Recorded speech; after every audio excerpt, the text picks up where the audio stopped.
कि वो मैं नहीं कह सकता हूँ कहाँ से शुरुआत हुई थी, लेकिन भगवान श्री राम ने के अलावा जो हमारे भगवान हैं, भगवान श्री कृष्ण ने जब अपने प्राण छोड़े तब कलयुग शुरू हुआ।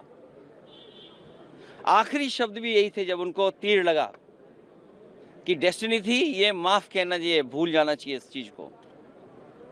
तो कम से कम सरकार को जिनकी भाषा से, व्यवहार से पूरे देश का सेंटिमेंट बाबा साहब भीमराव अम्बेडकर जी के लिए जो अपमान की तरह भाषा इस्तेमाल हुई, उस पर माफी मांगनी चाहिए और शब्द वापस अपने लेने चाहिए। राहुल गांधी पर एफआईआर हुई है सर, उसको क्या कहेंगे? देखिए, ये हालांकि मेरी स्पीकर साहब से बात नहीं हुई और दूसरे पॉलिटिकल लीडर से बात नहीं हुई, लेकिन ये लोकसभा का परिसर है, इसमें सबसे ज्यादा सुप्रीम अगर कोई है तो स्पीकर साहब हैं। अब सोचिए आप, बीजेपी के लोग तो स्पीकर के साहब के ऊपर भी चले गए।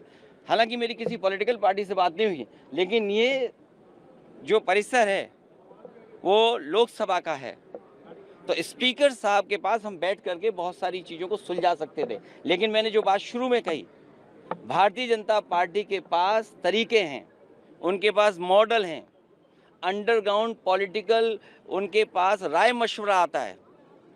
वो कब ध्यान हटा दें, और पहले तो खुद अनकॉन्स्टिट्यूशनल काम करते हैं, पहले खुद गैरकानूनी काम करते हैं और फिर शासन प्रशासन से ऐसा कुछ करते हैं जिससे कि दूसरे पर आरोप लग जाएं।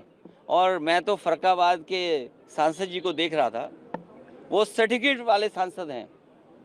अगर उनको इलाज दवाई की ज़रूरत हो तो उनके लिए सलाह यही है कि हम फरक्काबाद से डॉक्टर बुला करके फ्री इलाज करा सकते हैं उनका। सर, बर्ग साहब पे एक और एफआईआर हो गई है, बिजली चोरी का एफआईआर। फिर मैं बोल रहा हूँ आपसे, ये बीजेपी का मॉडल है, किसी के घर में छापा मार करके इस तरह का काम करते हैं। पूरे